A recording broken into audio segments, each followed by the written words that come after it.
Okay, so how many of you used the microscope before? Awesome, okay.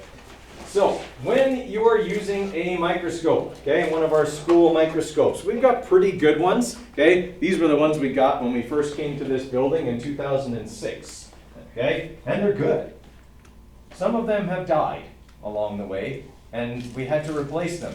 And you know, there's not much money in education, so we replaced them with crappy ones.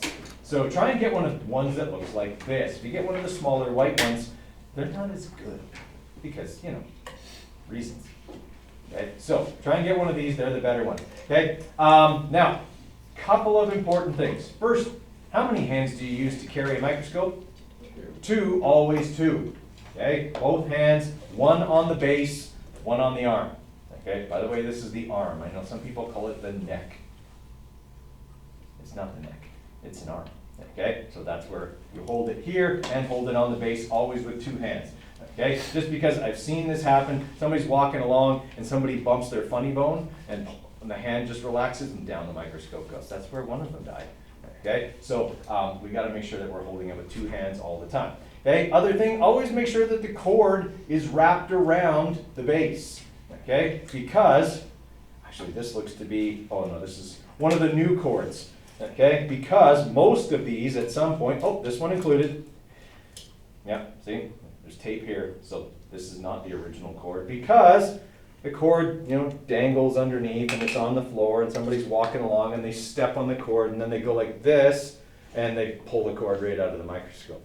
Okay, so make sure that you are holding the cord on the base with the hand that's on the base so that you don't trip on it and drop the microscope. Okay, everybody with me there? Okay, so that's the walking and carrying part of handling the microscope, two hands. Okay, this one was not returned in the proper fashion because the most powerful lens is down. The longer the lens, the more powerful it is, incidentally. Okay, and it's probably the last one that you will use. But when you are done, as a matter of courtesy and safety, put the scanning power lens, that's the red one with the red band on it. Okay, you can see it's got a red band right here. Okay, that one should be in position when you put the microscope back because the next person to use it is going to expect it to be in position. Okay, and that's just courtesy. All right, now the other reason is the person who gets the microscope next is going to expect it to be in position, which means they might grab the coarse adjustment knob right here and crank on it, which could possibly drive the high-powered lens through the slide, which damages both the lens and the slide. And that will cause me to become displeased. Okay, so scanning power lens in position, okay, when you put it back. All right. Okay, always start with the lowest power lens. So start with the scanning power lens. Okay, and here's the reason for that. The scanning power lens sees the greatest area, or it has the greatest field of view. So it's easier to find what you're looking for. You're not going to see a lot of detail on scanning power, but you can find the subject you're trying to observe. Okay? So find it on the scanning power lens. That's why it's called scanning power. It allows you to scan the slide and find what it is you're wanting to observe. Once you find it, okay, so when you look through the microscope, okay, you're going to see a lit circle, right? And in that lit circle, there will be a black triangular structure that looks like that. It's supposed to be there. Okay, I once had a group that brought me 3 different microscopes. And they're like, Mr. Coder, this one's broken. Mr. Coder, this one's broken. Mr. Coder, this one's broken. I'm like, nobody is that unlucky, and there aren't 3 damaged microscopes. What's wrong with it? Well, there's a big black thing in the middle. The pointer? Oh. Okay, it's the pointer, okay? And it indicates where the middle of the field of view is. When you find the subject, you need to move the slide around, okay? And on our microscopes, you can do that without touching the slide, okay? On our microscopes, there are 2 knobs right here that move the stage around, okay? So you can move the slide that way, which won't involve you pushing or pulling on the slide, on the stage, and making it go out of focus. So you just turn these knobs until that thing gets onto the pointer. Okay? Everyone with me so far? Okay? Probably this is all review for you, but just in case. Okay? So you've got this big black pointer, okay, that's going to be in there. And then you'll try your best to get the subject that you're looking for. Okay, so let's say that when you find the subject, it's over here. Okay, you're just going to move the slide around until it's on the end of the pointer. Why do you want to do that?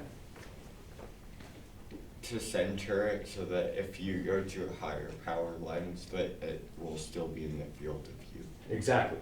Okay, the scanning power has the lowest magnification and thus the biggest field of view. When you click up to the low power lens, which is the middle one, okay, you are going to see an area that is smaller, but under greater magnification.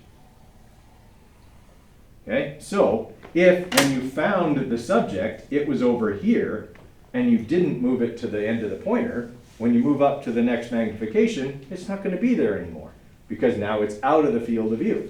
Okay, so when you move up in magnification, it'll still be on the end of the pointer, but it will appear bigger and you will see more detail.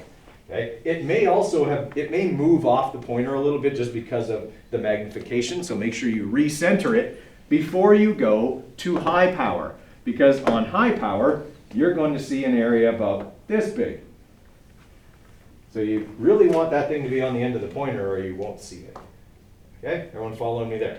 Okay, so just again, how do I use a microscope? I start on the scanning power, I move to the low power, and then I move to the high power. Okay, always in that order. Don't go looking for something on high power. You won't find it. Okay, the analogy I always use is, okay, if you're at like a Flames game, let's say, you're at the Saddle Dome, okay, and you're watching the Flames lose. Okay, nobody got really mad. So maybe I have some fellow Oiler fans in here. Okay, so if you're in the Saddle Dome and your friend texts you and they're like, hey, I'm here, but they don't tell you what section they're in, okay, do you take out binoculars and start scanning every single seat to find them? No. No. Okay. Now maybe that friend tells you, I'm wearing a bright yellow shirt for some reason because I'm too ashamed to wear a Flames jersey maybe. Okay. But so I'm wearing a bright yellow shirt. Okay. Do you still want to try and find the bright yellow shirt with the binoculars, or do you want to just kind of look around with your naked eye and see if you can find a bright yellow shirt? Just look around. Yeah, just look around, and then you can take the binoculars out and see if that's actually your friend and there isn't somebody else who's too ashamed to wear a Flames jersey. Okay. I don't mind the Flames too much. I actually don't mind them all that much. Okay, as long as they're not playing the Oilers, then it's trouble. Okay, so that's what we would do. Okay, the binoculars would be like trying to find a specimen on high power. I got to scan every single person in the whole dome. That's not going to work. Okay, it's better to look at the whole dome and go, hey, there's a bright yellow shirt. Okay, and then zoom in on it from there. Does that sort of make sense? Okay, so always start on the scanning power and then move up. Okay, sometimes the lenses get dirty. Okay? They might touch a dirty slide, okay, or somebody is reaching in for some reason and touches them and whatever. Okay, so if that's the case, especially the ocular lens, that's what this is, by the way. Okay, that gets dirty because it's close to people's eyes, and maybe somebody's wearing mascara, and that falls on these all the time, and it's really oily, hard to get off actually. Okay, so if they get dirty, don't do this. Gross, okay? You laugh, but I've seen it, okay? And so don't do that, because someone's going to put their eye there. Maybe you'll get pink eye. I don't know. That's gross. Don't do that, okay? Also, don't just take your shirt with you, because there could be grit on your shirt. There could be grit on your finger, and it only has to be really, really small. When you put it on something that magnifies a tiny microscopic scratch that you wouldn't even be able to see with the naked eye, suddenly becomes a gaping chasm in the lens, okay? Because it gets magnified by the lens. So we want to make sure that we're using paper we know to be soft and clean. So there will be lens paper on the front table when we do the lab, okay? And it's in well, actually I bought it during COVID. There was a supply chain shortage, so it actually is in all Mandarin characters, because that was the only place I could get it from. But it's lens paper. I'll show you. This is the lens paper, and you'll know where to come and get it. Okay. So you'll use that, you'll just tear off a sheet, okay? Clean the lenses off, okay? Clean the lens, use a different part of the sheet to clean the other lens, use a different part of the sheet to clean the other lens in case it picks anything up, okay? And then throw that piece of paper away, right? We don't want to use it again after that, okay? But that's how we make sure that we're taking care of these microscopes. They are older than you are, okay? And they're still working, okay? They work really, really well, in fact, okay? Now, parts of the microscope. I'm never going to ask you to label a diagram of the microscope. I know you've probably been asked to do that in the past. I'm not going to do that. Okay? As long as you know what parts I'm talking about when I tell you, hey, do this with this part, okay, I'm good with that. So, you have the ocular lens or the eyepiece up here, because obviously that's where your eye goes. Okay? You have the rotating nose piece, okay, here and here. Okay? So you can change the lenses. Now, this part here, the rotating eyepiece, is actually a really good feature. Picking up and putting down the microscope almost always puts it out of focus. Okay, so you're like working really hard, you've got it in focus, and you want, okay, lab partner, here you go. It's out of focus now. Okay, so the best thing to do, you find it and go, hey partner, have a look. Okay, that's what that's for. So you don't have to pick it up, put it down, jostle it, and make it go out of focus. Okay, because sometimes, some of the things we're looking at, you're going to have been working for like 5 minutes, maybe more, to get that thing into focus. It'd be really frustrating if you knock it out of focus by picking it up and setting it down. Even if you do it gently, and like that, that's all it takes. Okay, so we don't want to have to move them. Once we got it in focus, okay, just turn the lens or get up and move out of the way and have your partner come in, okay, but we'll pick it up and put it down. All right? Okay. Okay, so you got the eyepiece there, you got the revolving nose piece with the lenses on it. Okay, you have the stage, and you have these stage clips here. Okay, these silver chromish things here. Okay, now that's where the slide goes. Okay, so you're going to pull this tab to open them up. Put the slide in, so one corner of the slide is here. Okay, on this corner right here. And then let that go, it'll close because it's spring loaded, and now the lens, or the slide, sorry, will be in place. And you can move the slide around, okay, using the knobs for the stage.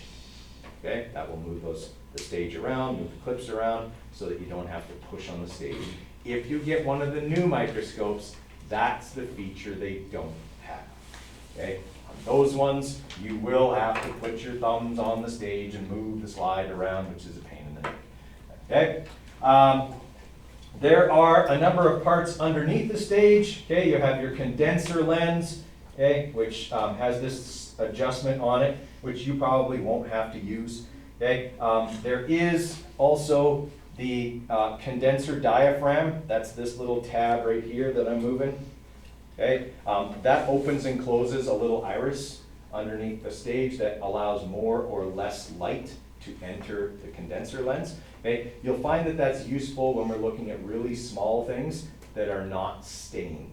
Most of the things we look at are already like dyed or stained, but we are going to do a lab, not next week, but the week after, where we look at a swab of your cheek. Okay, your cells will not be stained, so opening and closing this can increase the contrast and make them pop out. That's about the only time you'll use it.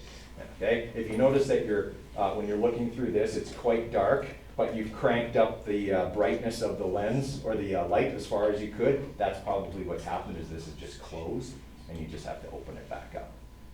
Okay? All right, and then you got your two different focusing knobs, okay, here and here. This is the coarse focus knob, okay, and if you watch the stage, okay, you can see that even small amounts of turning that move the stage a great deal. In fact, you can't even make one full rotation of that knob before it hits the stops on either end. So it moves the stage a lot, it focuses quickly.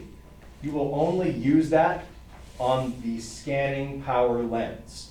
Okay? The fine focus knob is the one below it. That one you can crank and crank and crank and crank and crank, and you hardly see the stage move. Okay? It makes very fine adjustments, and that's the one you would use on the low power, that's this one, okay, or the high power lens.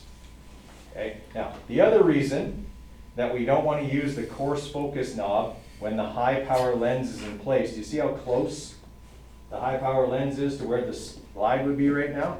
Okay? It is possible, okay? I have the stopper in place here, so I don't think it would break it, okay? But it can come close, especially if someone has adjusted the stopper, okay? So you can, and there's a lot of torque. That coarse focus knob has a lot of torque, okay? So when you crank it towards you, okay, it could easily drive the high power lens right through the slide. You'll hear the cracking sound followed by the ambulance sound. Okay, so please be careful with that. Okay, when you're on either of the big lenses, use the fine focus knob. You won't even, this one won't help you very much because it goes so fast that you'll go right past the point of focus and not even know it. Okay, it just moves too fast. So use it for the scanning power. It's great for scanning, but this one is better for the other two. Okay. All right, I think that covers it all for handling of the microscope. Any questions on that? Okay.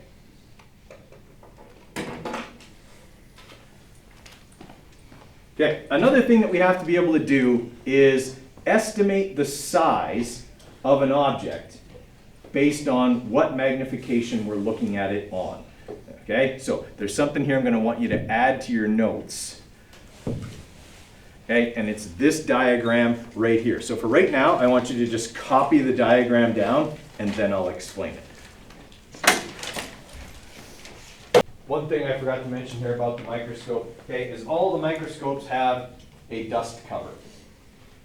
This one's actually not for this microscope. This is one of the new ones. Most of these microscopes have a dust cover that is an extra large Ziploc freezer bag, okay, because most of their dust covers have just, you know, bit of a biscuit, okay, they're just done, okay, so you just make sure that when you're done, okay, that this goes over the microscope completely, okay, and protects all the parts from any dust getting on them. Okay, pretty simple.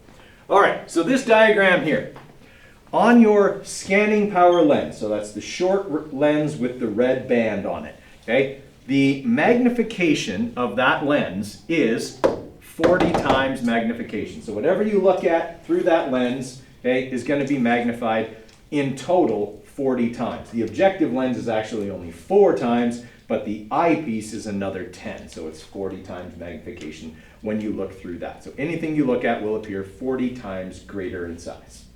Everyone with me there? Okay. When you look through there with the scanning power lens in place, you will see the lit circle.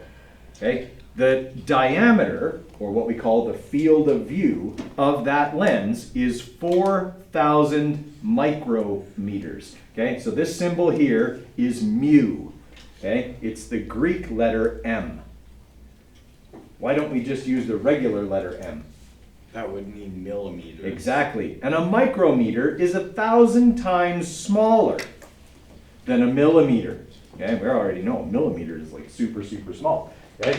Like, I mean, they're the tiny little marks on this ruler that probably you who are like 2 seats away can't even discern from there. Okay? So that inside of one of those millimeter marks are 1,000 micrometers. So they're really small. Right? So the field of view, see, as soon as you pick something up, it becomes a pointer, isn't it? Okay, so that scanning power lens has a field of view of 4 millimeters, or 4,000 micrometers. Okay? So, if I was looking at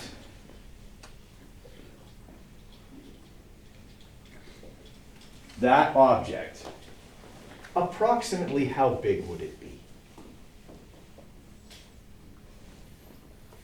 500 micrometers.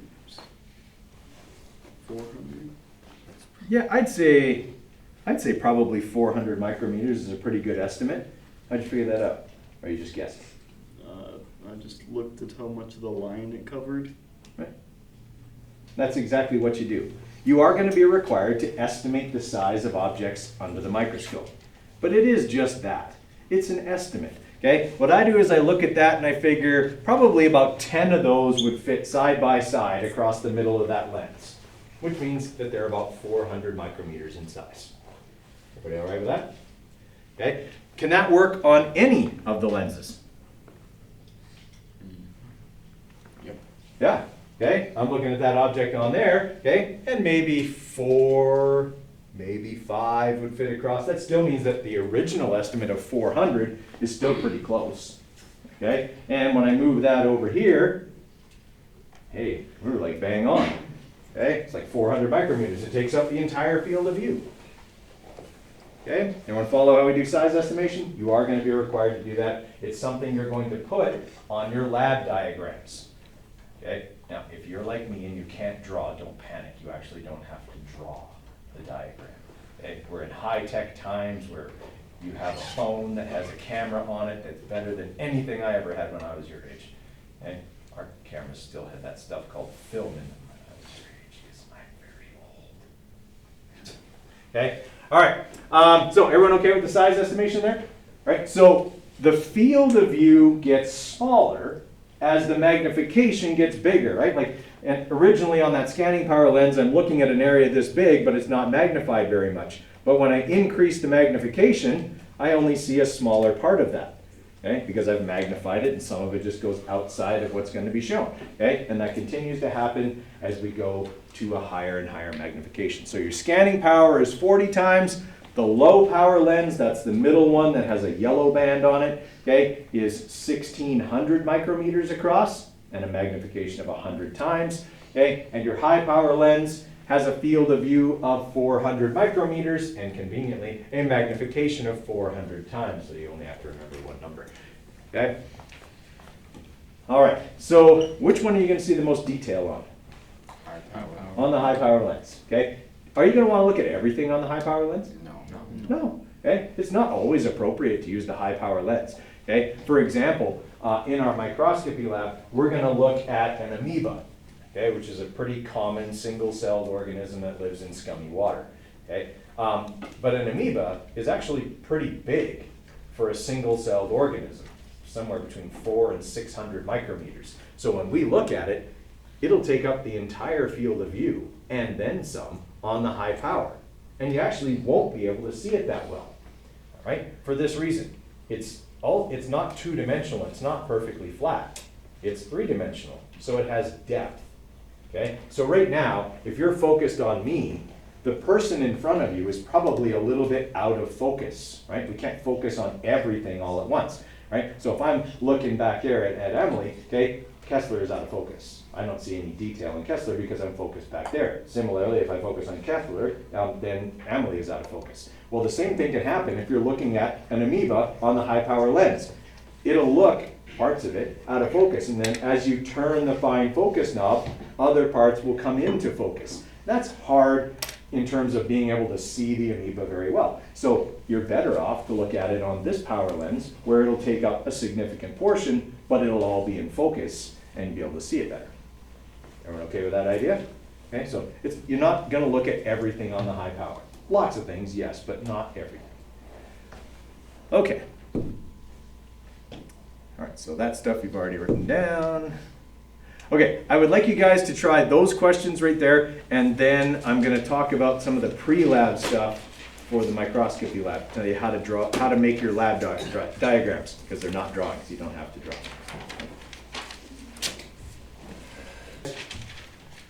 All right, so 3 points of the cell theory. What's point number 1? All living organisms are made up of cells. Right, all living organisms are made up of cells. Don't say everything is made of cells, because not everything is alive. Okay, and I see that mistake made quite often. It has to be all living things, or living organisms is a nice scientific word to use. Okay, second point, Keegan?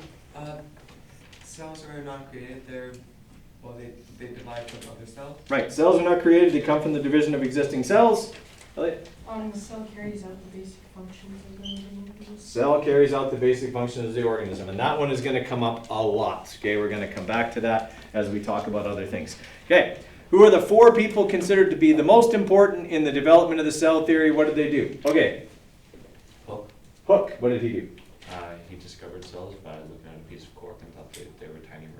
Right, okay, he discovered cells, built the first microscope, okay, and thought they were tiny little rooms. Leeuwenhoek, right. Yeah. He studied living cells. He viewed living cells on his ping pong paddle microscope. Okay? Who are the other 2? They go together. Okay. Matthias Schleiden. Mm-hmm. And Matthias, actually. Matthias Schleiden, yeah. and Theodore Schwann. right. Okay. Now, because they're Swedish, you have to pronounce them like they would. I'm not kidding here, but it's Matthias Schwann, okay, or Matthias Schleiden and Theodor Schwann. Okay, that's how they would want their names to be pronounced. Okay, yeah, as long as you write Schleiden and Schwann, okay, that's good. Okay, and you know, like, do your best to spell them right. I'll know what you mean. Like, I often have people write swan, okay, like the the duck thing, but yeah, it's fine. Okay, I'll know what you mean. Okay, but it's actually SCHW, okay, not SW. Okay, all right. There's 2 N's. And there's 2 N's, yeah, but I'll know what you mean. I'm not going to be terribly picky. Okay, they would be, because they would be insulted if you spelled their names wrong, but they're dead, so we don't have to worry about that part of it. Okay, all right, on what basis can we deduce that plants and animals may have had a common ancestor? Inside the cells are really like having nucleus on cytoplasm and stuff like that, which can we can assume that it can be traced back to like a long time ago when the cells were like first developing. Exactly, yeah. They have so much in common in both structure and processes that there's very little chance that those all evolved to be identical separately. Okay? It's more likely that they evolved from a common ancestor, and of course the fossil record indicates that as well. Okay? All right, any questions on those? Okay. Now, I don't have the Chromebooks here, guys, and I don't have the lab into Google Classroom yet because we're not doing it till next week. But I do want to talk about some of the things that will go on for the microscopy lab, because the more of it we do today, the more time you have to work with the microscopes on Wednesday. Okay, so the lab we're going to do, okay, so same as the other labs we've done, you'll have your lab report. I'll have that document in Google Classroom for you to just fill in. Okay. Basically, the problem we're investigating is, how does a microscope work? Okay? Sure, we're looking at some things under the microscope, but what we're really trying to see is, how does the microscope make them bigger? How does a microscope work? What does it do to make tiny things visible? Okay? Something along those lines. Okay? When we do this lab, we're going to be looking at 4 different things. Are you recording this so we can watch it? I am recording this, but I'm actually going to put a better version of it into Google Classroom for you to listen to. Okay, so we're going to be looking at 4 different specimens. Pretty sure I pressed the record button. Yeah. Okay. So 4 different specimens. We're going to look at a letter E. So we're going to take a newspaper and we're going to cut a letter E out of an article, not a headline. Okay, that's like way too big for the microscope. Okay, just a little letter E. And we're going to make what's called a wet mount. How many people have made a wet mount before? Okay, so not too many. It's pretty easy. I will give you a blank slide. Okay, so it'll be a rectangle made out of glass. Okay, and you will cut the letter E out. Okay, and you'll put it on this slide. So you'll have this, like, jaggedly cut piece of paper. Okay, and on it will be a letter E. Right? So you're going to put that on the slide, and then you're going to take an eyedropper, right, like the ones we've been using in the lab, okay, and you're going to put the eyedropper right on the letter E, push down, okay, because if you just drop the water drop from above, the letter E will flip over, because water is polar, yeah, and that thing will just flip over and sit on top of the surface tension. Okay, we don't want that. What we want to do is push the eyedropper down onto it and slowly push water out so that the newspaper soaks up the water and then sticks to the slide. Okay, why would it stick to the slide? Surface tension. Well, actually, yeah, the paper is just going to stick because you made it wet, and it's just going to stick to the slide. Adhesion. Okay, now the other thing you're going to do, because we don't want to have a wet piece of newspaper on the slide and then put the microscope over it, because it could get stuck on the microscope. So what we do is we put a cover slip on. So now we're looking at a side view of that. Okay, so a cover slip is a transparent square of plastic. You do have to be a little bit careful with these. They're thin enough that you could cut yourself if you were not careful. Okay, I haven't seen anyone have a gusher or anything from it, but it is, some of the corners can be a little bit sharp if you're not careful. Okay, so you're going to take that little plastic piece of transparent plastic, and you're going to have like a little bubble here of water, and underneath that is going to be your letter E, so the paper will kind of be you know, inside of that bubble of water. You're gonna set that transparent piece of plastic at an angle, and you're just gonna drop it. And it'll fall down, it'll squish the water to the edges, and then you'll be able to pick it up, and the cover slip won't fall off. Why? Water's polar. Okay, all right, so it'll be stuck on there, and now you can look at the letter E under the microscope. Key thing here, you're gonna wanna put that slide under so that when you look at the letter E, it's right side up. Because when you put it through the microscope and look at it, it's gonna be upside down. We talked about how the lens flips things over yesterday, okay? So that's the whole purpose of looking at the letter E, is to see what happens to the orientation of whatever we look at. Because when you look at the amoeba, are you gonna be able to tell if it's upside down or right side up? No. I don't know what an amoeba looks like when it's right side up. I'd never know if it was right side up, upside down, or sideways. Okay, so we have to have some frame of reference. Okay, now the letter E is big, right? You're not going to need to look at it on anything past the scanning power. If you put it on low power, you're not going to be able to see the whole thing, right? So the letter E you'll only look at on scanning power. Don't worry, I'm going to repeat this part of it, okay, on Wednesday. Okay, and then you'll look at a few other things. So what are we changing each time we look through the microscope? The different powers and Well, not so much the different powers. and the different specimens. Different specimen. Okay? Purpose of that? Well, we want to see if everything is treated the same way by the microscope, right? Like, did everything end up looking bigger? I don't know. We better check. Okay? So you're going to look at the letter E. You're going to look at an amoeba. You're going to look at a paramecium, and you're going to look at a euglena. We're getting progressively smaller with each one of those things. Okay? The letter E is really, really big. The amoeba, for a single cell organism, is pretty big. Okay? The paramecium is smaller than that, okay, but still easy enough to find. The euglena, that one's tricky. On scanning power, when you get it focused, you might see some greenish blue slivers.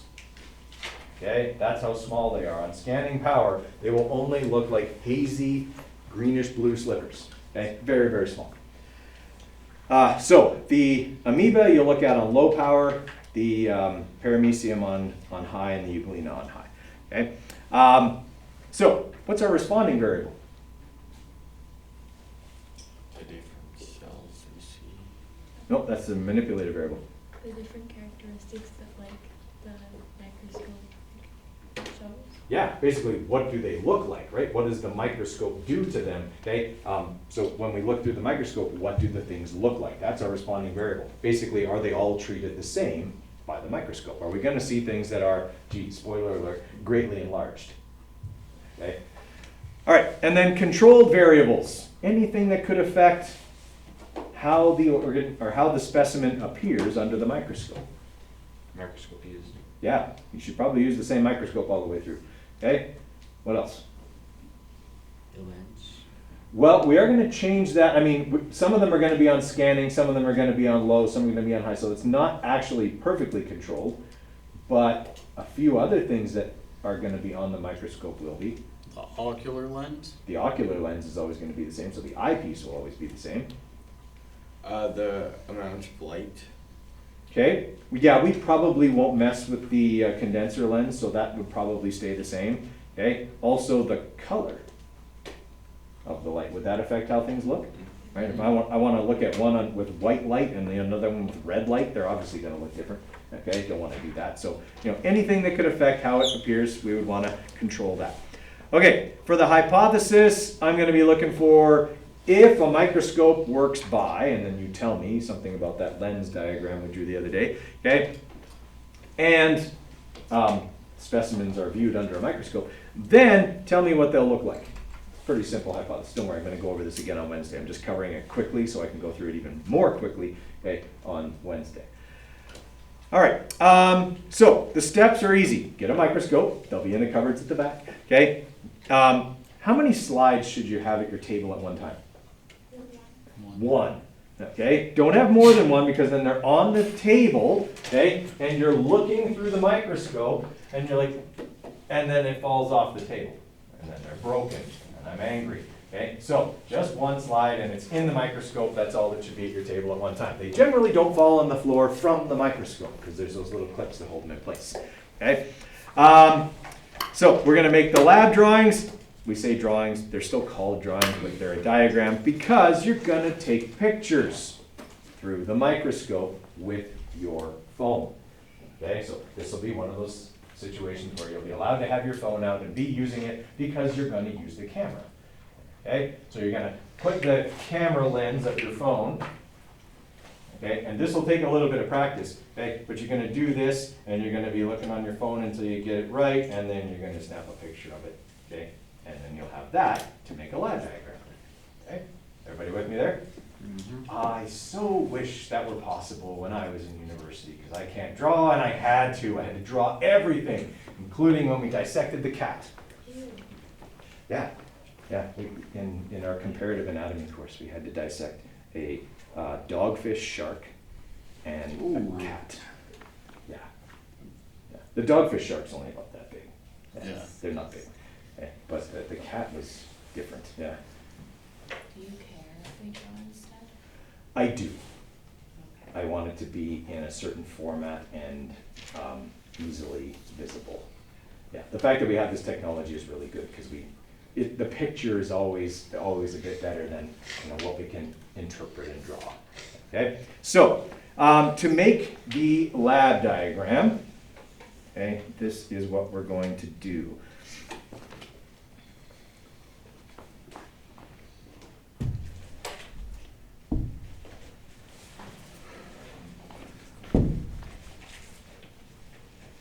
So you'll have your lab report. So you'll have the template on here. I'm just using a blank one here, right? And what you're going to do is you're going to use one of the worst graphics programs ever made, okay? That being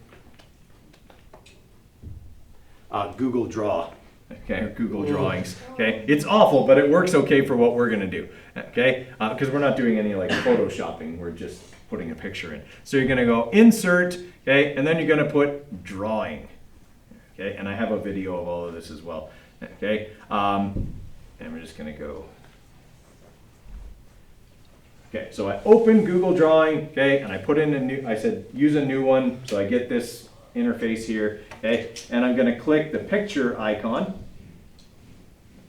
okay, and I'm just gonna upload it because I know where the file is, okay, it's right there, it's a picture of an amoeba that I use for this exact purpose. All right, so I'm just going to click on that because you would have a picture of an amoeba as well because you're going to take one through your phone. Oh, look at that. That's an amoeba. Now, they don't all look like that. They're a purplish blue blob. They can come in a whole bunch of different shapes because they're a blob. Okay, and they just sometimes, yeah. And sometimes they're a little more brightly colored than this. Sometimes they're purple, sometimes they're blue. Okay, it all depends on which one you got. Now, just because I'm going to be labeling this, I probably don't want it landscape. I probably want it this way. All right. So I will probably make it a little bit smaller as well. Ooh, smaller.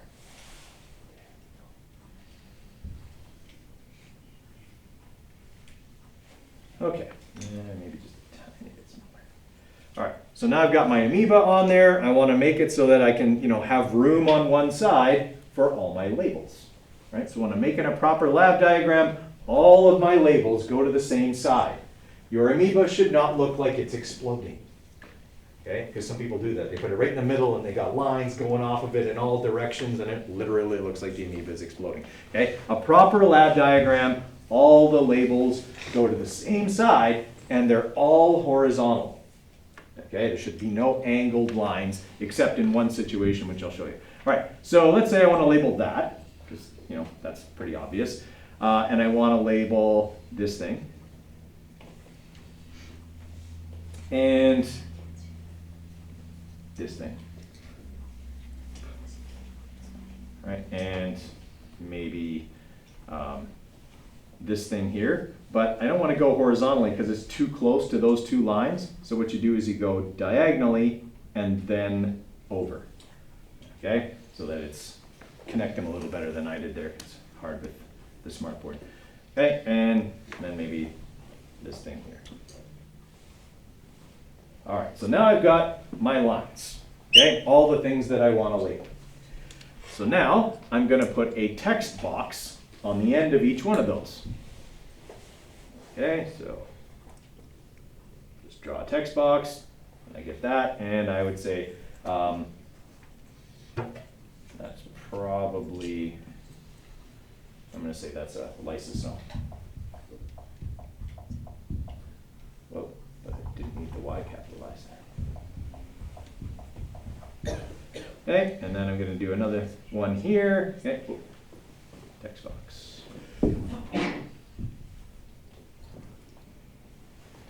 Okay, that's a pseudopod.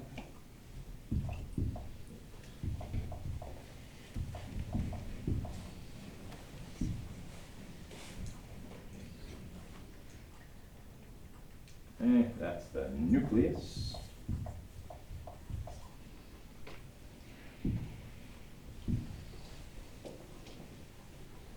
Okay, cell membrane. Not, gotta spell it right. Cell membrane.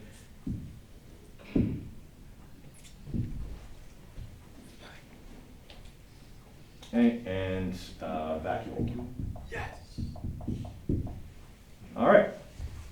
Now I've got my labels, and they're all out to one side, okay? And you notice I also did my best to end them fairly level as well, so it looks nice and neat and organized. Okay, where should the title go? The top. That's where you've always been taught to put it, is the top, but it actually goes on the bottom because reasons, I guess, okay? That's where it goes. Proper lab drawing format is the title goes on the bottom. All right, so same thing, just a text box. Okay, and in that text box are going to be a few things. The title, amoeba, okay? And the magnification. Since I'm gonna look at this on low power, what will my magnification be? 100 times.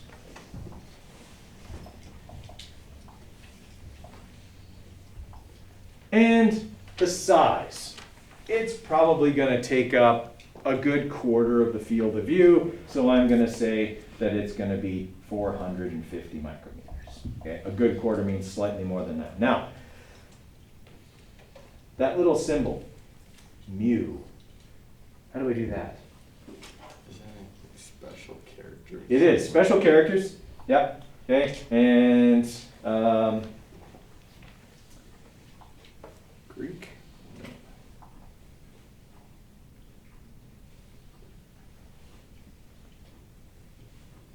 Might just be the normal M. Oh, It's not because that was. It is in the spec, oh, there it is, right there. That's mu right there. If you type a U, I'm okay with that. That's a lot easier and we'll know what each other means, okay? But mu is technically the right thing to put in there. It's a U with tails, okay? And then obviously meters after that. Boom, there's your lab diagram, okay? It takes so much less time than to draw it, especially if you're like me. Okay? And when you used to have to draw them, okay, they would say, if you want to show that this is darker, you can't shade it because then you might obliterate something that's behind it. So you had to stipple. Okay? This is what stippling sounded like when there were a whole bunch of people in the room doing it. It sounded like woodpeckers on crack. Okay? It was like crazy. Okay? And everybody was doing it. It was nuts. It wasn't like peaceful like wind chimes. It was just annoying. Okay? So now we don't have to do that. Okay, we can just make this thing, it's all good. I've got a title, I've got a magnification, I've got a size, I've got things labeled, and it's in my report. Each diagram should take up an entire page. Okay, so when I put it in this document here, okay, it's not taking up a full page, but I can certainly make it a little bit bigger if I wanted to, but just don't put anything else on the page with it. Okay, each diagram gets its own page. Question? How many like labels do you need?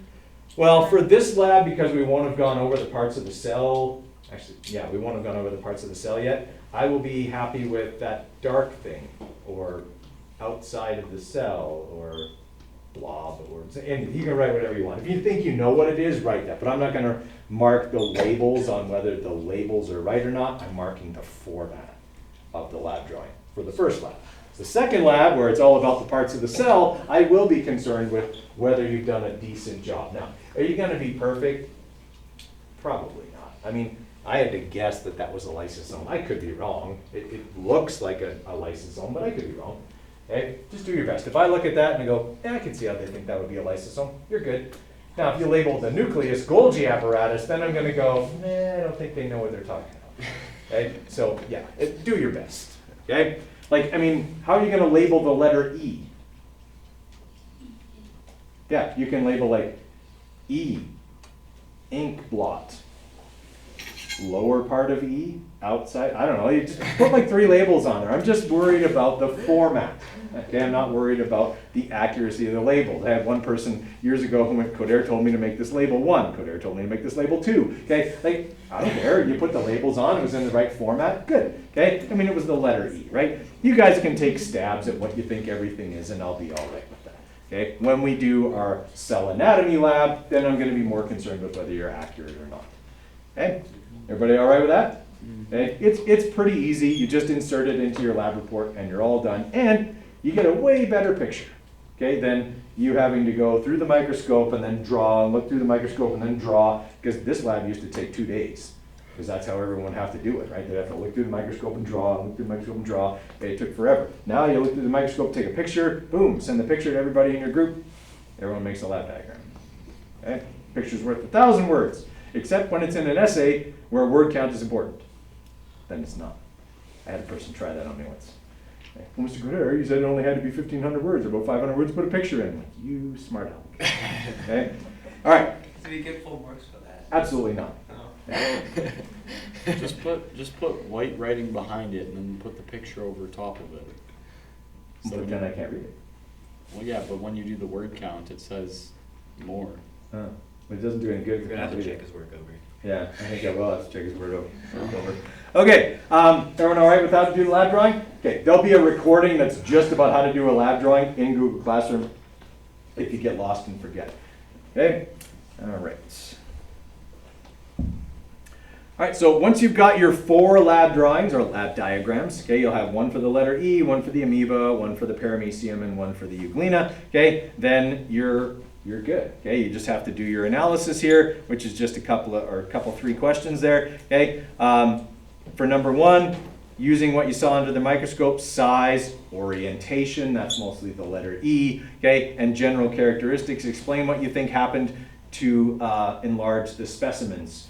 That diagram Coderre drew that was terrible the other day would probably be something you would want to talk about there, what happens to the light and the lens. Okay, describe and explain the steps you took to find and focus your paramecium. So just walk me through it. First we did this, then we did that, then we did that. Okay, walk me through the steps. And then number 3, explain why we added water to the wet mount we made with the letter E. We may have spoiled that answer entirely earlier today. Okay, conclusion, copy paste your hypothesis, same as always. Tell me whether you can accept or reject it. Did the images look the way you predicted? Does that say that, you know, lenses do what you predicted? Okay, and then sources of error. I'll give you one right now. Inexperience. You are likely quite inexperienced with using a microscope, and as such, this will probably give you some fits. Okay, especially when you're looking at the euglena. Okay, how do you fix that? Practice more. You're welcome. I gave you 1 out of 2 of them. Okay, you'll have to come up with another one. Okay, but I will totally allow for this lab inexperience to be a source of error. You cannot use it on the second one because after Wednesday you'll be experts at using the microscope. Okay. All right, any questions on that stuff? Okay, so just so you get an idea. Oh, look at that, that was even better. Even better one. Okay, that's what we used to have to do. That was with the stippling. I still have it in there. Okay, so those dots. See, that part's darker, that part's lighter, that part's nothing. Okay, and there's the letter E.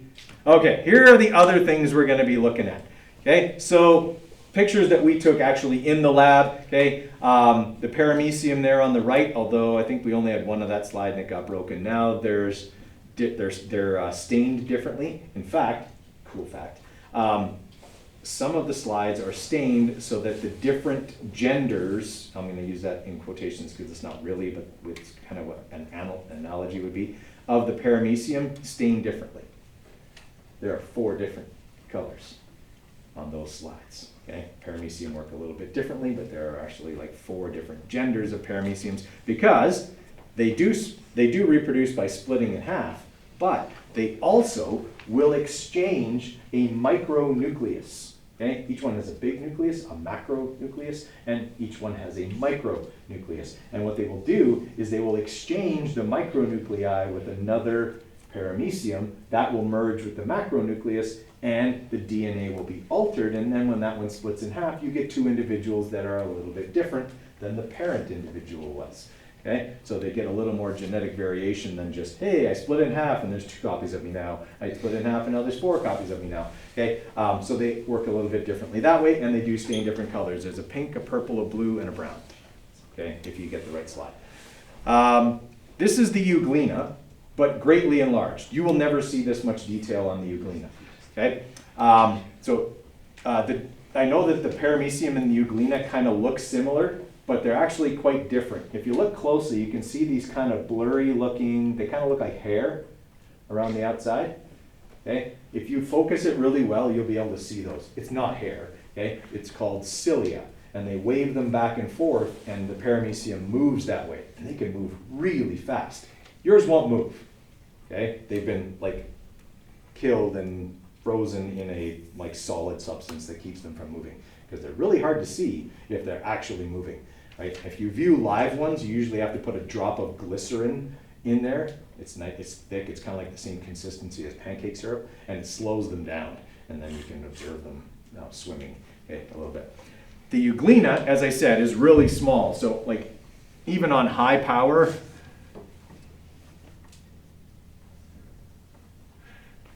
oh, not quite that small. Oh, crap.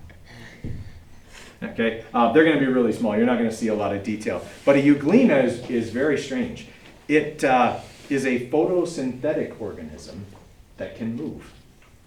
Okay? It's a single-celled moving plant, basically. Okay, so what you can do with those, and you might do this in university, you move a light around on the slide, and they'll chase it, kind of like a cat chases a laser pointer, kind of like that, because that's their food. It's like they get hungry if they're not in the light, so they move toward the light. And instead of having the cilia, it has a single flagellum, okay, which is a long whip-like tail, like a sperm has a flagellum. Okay, they whip them around and they can move really fast. Okay, and then you've got the amoeba. Okay, so I showed you the other amoeba. This is a different amoeba. They all look a little bit different, but they're a pinkish, purple, bluish blob. Okay, in general. Okay. They look like that. And then a letter E looks like, It's like the movie, The Blob. where did I put my pen down? Oh, that's not good.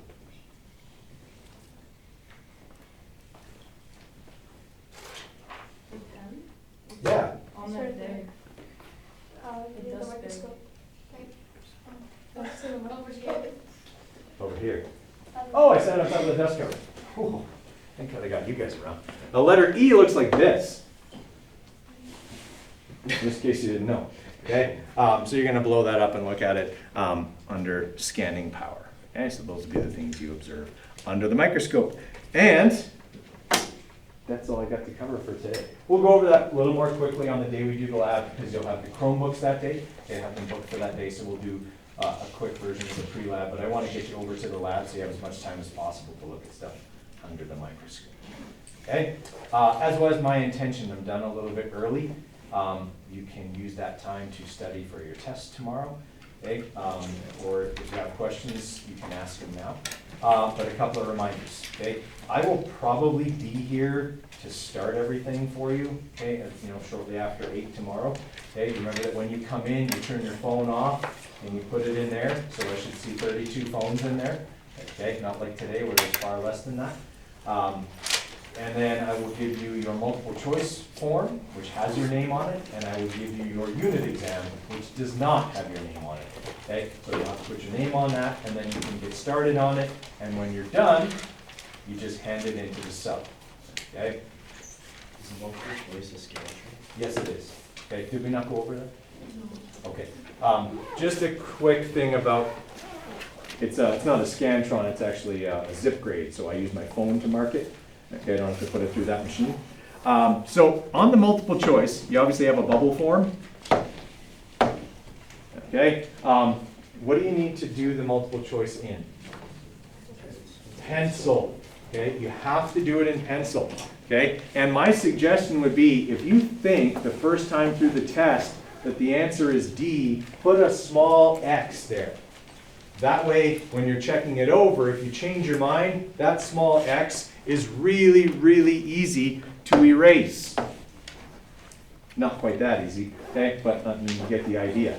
All right, because here's what happens sometimes. People either do this in pen or they're just lazy with their pencil. They're absolutely certain the first time through the test that the answer is D. So they do this. And then when they're checking it over, they're like, oh no. It was actually, did I do this before? I must have missed you guys. Okay, the answer is totally B. And then they change their mind again. And they're like, nope, nope, nope, it's really A. And then they do this.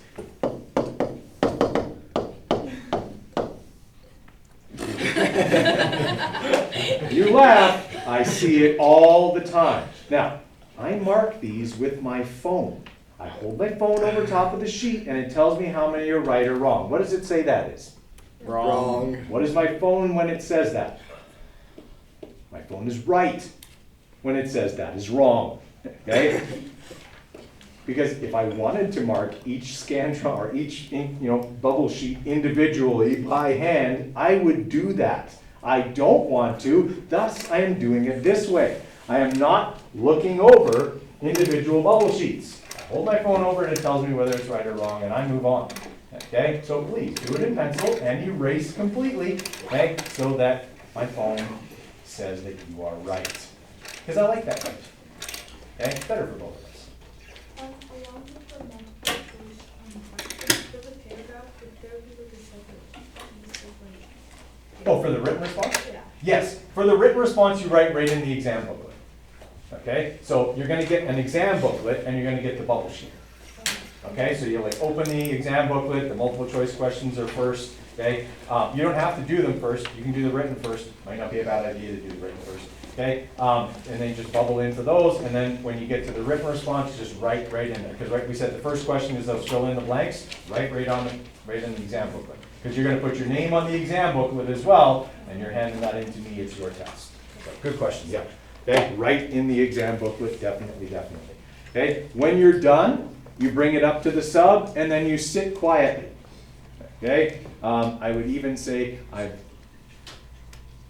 no, I'm not going to let you have your phone because that brings in a different thing. Okay, so you're just going to sit quietly, bring a book or something. Okay, if you finish early, okay, just sit quietly because it was quiet while you were writing. Everyone else deserves to be quiet while they're writing. Okay, just be mindful of that. Okay, so that's how that will work tomorrow. Like I say, I'll probably be here for the start of you guys. And if you write in learning supports, okay, and have indicated to me that you still want to do that, your tests are already there. I took them there yesterday. Okay, so you just go straight to learning supports, okay, and tell them who you are and whose test you're writing, and they will go and get them and give you your accommodations. Okay? All right. You got the rest of the class here to study for your test tomorrow. Are there any other questions? Okay.